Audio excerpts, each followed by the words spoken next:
And action.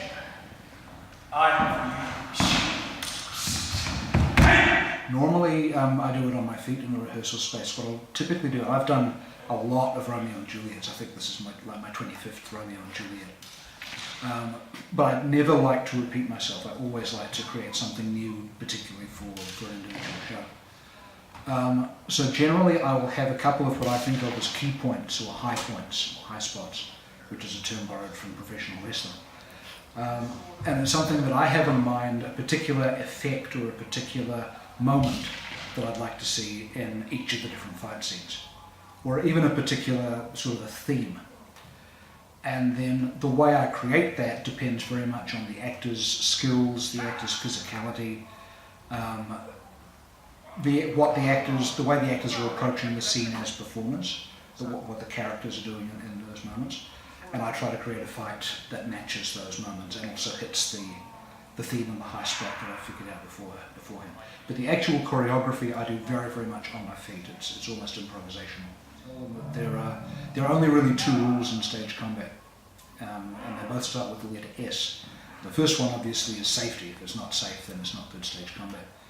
But the second one, I talk about Romeo and Juliet, and you think what's the first thing that happens in the play, and this is Shakespeare's great romantic tragedy. What's the first thing that happens though? There's a fight scene. And so you've got to think, why would he begin this type of story with a fight? And there are lots of good answers for that. The fight immediately focuses the audience's attention, just at the sort of spectacle level. But also the fight establishes very clearly in the minds of the audience what the basic dramatic situation is. You have the houses of Montague and Capulet, these ancient, very powerful families, and they hate each other, and they've hated each other for generations. And so what better way to introduce the world of the play than to begin the play with a fight? What's the next thing that happened? Romeo meets Juliet, and that's really sweet, and they're young and they fall in love, and there's a funny nurse, and there's Mercutio, who's this wild, crazy sort of character.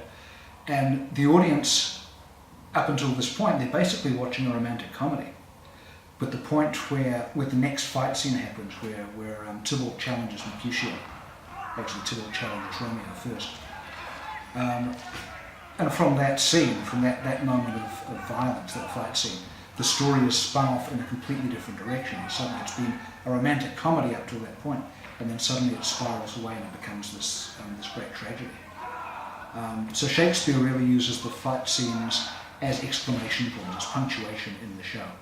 And each time there's a fight, it spins the story and the characters in a completely unexpected direction.